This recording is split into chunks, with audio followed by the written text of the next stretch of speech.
haati jiraatus gartee rabbi ilmaan sii keessaan baasin jenna.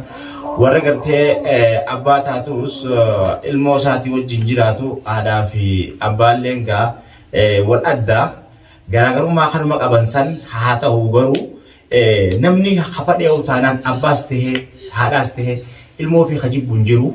Namni ilmoo qabu tokko ilmoo namaatillee hin jibbu.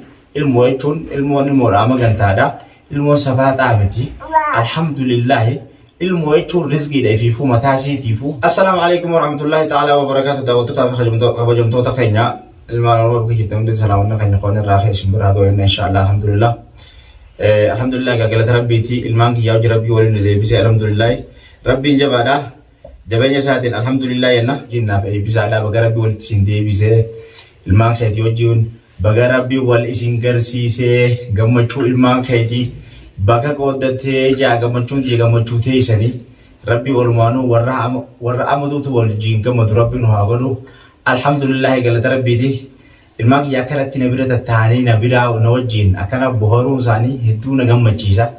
Alhamdulillah galanni rabbi hin badini wallahi alhamdulillah waan hin jeehimu waan beeku galanni rabbi hin badini jaa ijoolleet yaa wajjin wallan dhorkeen ijoolleet yaa wajjin adda nan baasin yaa rabbi hiyya ni dandeeysa bakka ijoolleen jirtu tanatti yaa haaliqa guddaa nagiyaan bobbaase nagiyaan nagalchii ijoolleet fayyaa naatti ta'e nagiyaan na milkeeysii rizqii dhuman qabne nakkan ya Allah na razaqii gartee sammaan karadha gartee alhamdulillah rabbiin jabaadha jabeenya isaatiin ijoollee bira jiraachuun hedduu takka das nama jetti warri gartee ijoolleen isaaniitillee irraa bakka biraa jirtu rabbiin gartee ilmaan isaaniitii fi ijoolleen isaanii wal biratti gartee maatii isaanii bakka takkatti haa deebisu garaa waa dhala isaaniidha jaanii gartee akkasuma hundaafuu rabbiin jabeenya isaatiin haadhaa fi ilmoollee abbaa fi ilmoollee warra wajjin jiraatu gartee wal biraa rabbiin fageessinii waluma biratti rizqii guddoo dhuman qabne rabbi itti haa nu jaanama hundaafuu du'aa godha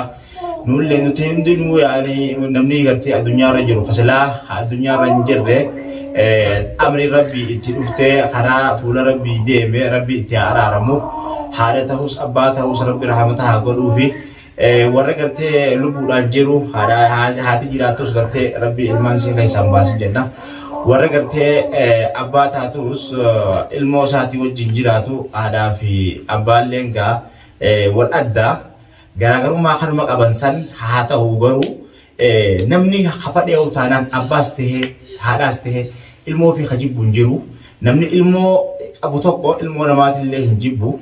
Ilmoo jechuun ilmoodhaa magantaadha. Ilmoo safaaxaa miti. Alhamdulillah ilmoo jechuun rizqiidha ifiifuu mataa isiitiifuu rizqii duraati. Namni rizqii barbaadu hundi isaaniitu rizqiin duraa ilmoodha.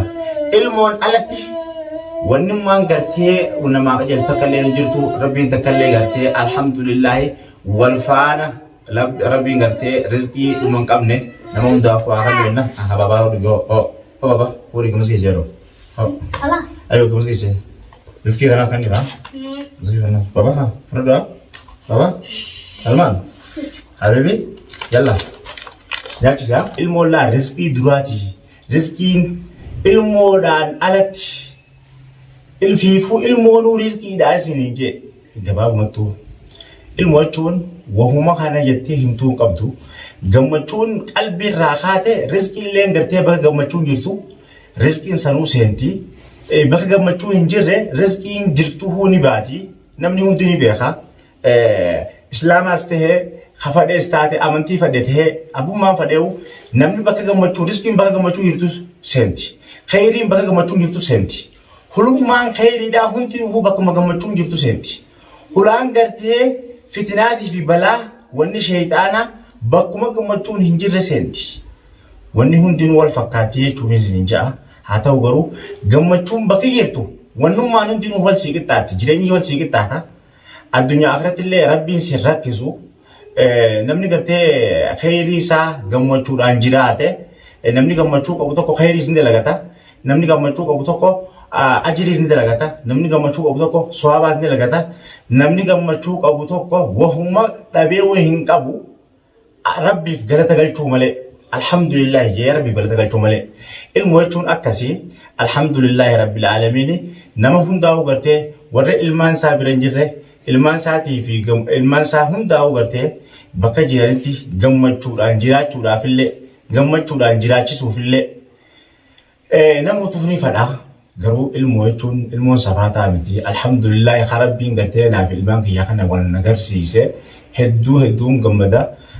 Haati hanga feete loltus hanga feete gartee waan biraa keessa galtus miiraa keessa galtus ilaalchi namni gartee ani qabuu fi ilaalchi namni biraa qabus wal dhabuu danda'a. Namni akkuma gartee biftinis wal addaatti keessi namaatti wal adda yaadni namaatillee wal adda akkasumatti wanni hundinuu wal adda ta'uu dandeessi. Haa ta'u garuu ilmi namaa osoo gartee akka ofiitti ilaalle namni kun waan isa mudate beekuutu dirqama ta'a. Namoota gartee ibiddi namuma irra bu'ee gubaa qabaanan sanii akkasuma hundaafuu Rabbiin takkallee gartee balaa Rabbiin irraa qabu haasida histiis Rabbiin irraa qabu bakka jirtanitti ilmaan Oromoodhaa hundinuu fayyaadhaan bobba'aa galaa gammachuudhaan jiraadhaa salaamaa gartee Rabbiin nagaan salaamaa isin haa baasu. Rizqii barakaa qabdu Rabbi isiniif haa kennu. Rizqii halaal Rabbi isin haa nyaachisu. Haqa namaa Rabbi isinitti naqini. Haqa namaa Rabbi isinirraa haa tiisu. Nagaan gartee bobba'anii galuun waan guddaadha. Fayyaa qabaatanii nagaan jiraachuun waan guddaadha. Rabbiif galata Rabbiif galchuu waan guddaadha. Shukurii Rabbiif galchuu waan guddaadha. Alhamdulillah tadhuma hin qabne gartee nama hunda bira jiraachuun dirqama gartee yoo Rabbiif keenyaaf galata galchuu baane namni galata galchinuuf hin jiru. Rabbi galata galchuu waan guddaadha jechuuf hin jaa. Ilmoo bakka manguddootu ilmoo nuka isaa nambisaa ijoollee xiqqoo nuka jiraachuun gaariidha itti manguddoon waan jetteef garuu gaati tana san jennee takka takkatti adda baasullee baannu. Haa ta'u ilmoodha rizqii mataa isiiti duraatii fi fuyi. Alhamdulillah Rabbiif garannee haa ga'u waan hin jee isinii himuu qabu gammachuu gartee herraga hin qabne miizaana hin qabne tabaanan sanii gartee natti mul'achaa jira. Akkana inni hojii tattaanii hojii gammadanii hojii bashannanii akkasitti hojii yeroo dabarsuu isaanii kun hedduu na gammachiisa alhamdulillah. Isin hundaa gartee Rabbiin gammachuu zalaalam Rabbii isin haa milkeessu Rabbiin gammachuu zalaalam isiniif haa godhu jireenya isin rakkate hunda Rabbii isiniif haa laaffisee isinitti haa bal'isu. Balloo malee Rabbii rakkoo isinirraa haa qabu haasida histii Rabbii isinirraa haa qabu adawwii teessan hundi shim Rabbii isinirraa haa godhu dhukkubsataa Rabbii haa fayyisu. Rabbi gartee Rabbi nama dhukkubsate hunda Rabbi haa fayyisu. Nama dhibeedhaan qabame hundaa'u dhibee kana sanii osoo hin jennee Rabbiin gartee fayyaa isaatiin nama hundaa'u mana isaatti haa deebisu. Gammachuudhaan bobbihee nama hundaa'u akka galu feenaa nama hundaa'u Rabbiin bobbaasee nagayaan gammachuun isaa naa galchu. Kana mara zaquu Rabbuma tokkicha qofa Rabbiin rizqii isaa gartee nama hundaa'u haa razaquu Rabbii rizqii halaal Rabbii isaa nama hundaa haa nyaachisu. Alhamdulillah. Adawwii teenya hunda Rabbi cilee bishaan guutuun haa godhu. Dhabama Rabbi nurraa haa godhu. Adawwii teenya Rabbi dhabama Rabbi nurraa haa godhu. Adawwii teenya cilee bishaan guutuun Rabbi nurraa haa godhu. Nagayaan bobbaasee nu haa galchu. Aalii ollaa hojii nagayaan nu haa jiraachisu. Nagayaan gartee bobbaasee nu galchuun waan guddaadha. Rabbiif galata haa galchuun alhamdulillahi rabbil aalamiin laka alhamdu wa shukru jenna. يا ربي كي جبادا قال النساء بدني الحمد لله رب العالمين يا رب العالمين الحمد لله لك الحمد يا رب العالمين ربي جبادا هنده يبدا في بشانك والبراق أبو خجع سنتي ونهم دنوه ربي برد سلبادا نبيرت أفاتو لمالنا تكلنو قرته نون اندر ربي نفعلافسو تريب جبات ربي نلافسين وعامل كيسو أكاسي obboleeyyan kiyya egaa haasawallee wal dheeressuun isinitti dheeressu takkallee gammachumaatu akkana waa hundaa'u gartee rabbii tana keessa miira rabbii tana keessa akkanatti nagalchaa alhamdulillah rabbiif jechuuf galata galchuudhaaf akkana gartee rabbiin kiyya waan guddaa gartee illaanuu rabbiin akka fadhu qabaa santuutu wanni hundinuu ilma namaa keessa sammuu namaa keessa jiraachuun dirqama dhuguma rabbiin akka fadhu qaba amma si nyaachisee si obaasee yeroo si jeesuuf yeroo si haasuuf bobbaasee si galchuuf rabbiif galata galchitee rabbiin jabeenya isaa qabaachuu isaa keessatti gahee guddaa qaba rabbiif galata galchuu waan guddaadha mu'jizaa rabbii hangana jahamtee hin beekamtu alhamdulillah jenna nama hunda gartee akka yaada isaa rabbi haa ta'uufi akka yaada muraada isaa isumaa beeka rabbi haa laafisuuf yoo inni irra karaadha rabbiin takkallee nu gartee nama haasida nu yaadu rabbiin nurraa haa qabu jenna nuti gartee haasida rabbiin nurraa haa qabu haasida rabbiin nurraa haa qabu balaa rabbiin nurraa haa qabu gufuuta rabbiin nurraa haa qabu bobbaagala keessattillee rizqii teenya keessattillee ija budaatii fi ija haasidaa hunda rabbiin nurraa haa qabu rakkataa hunda rabbi rakkoo haa baasu ربي تكلي وإشنا عمل كيسو وعليكم السلام ورحمة الله تعالى وبركاته gammachuu tiyya isinii qoodu isin bira dhufee gammachuun tiyya gammachuu teessanii baga walumaanuu qabanneen isin jaabbaleen kiyyaa nagaa naa jiraadha isiniin jaalladha.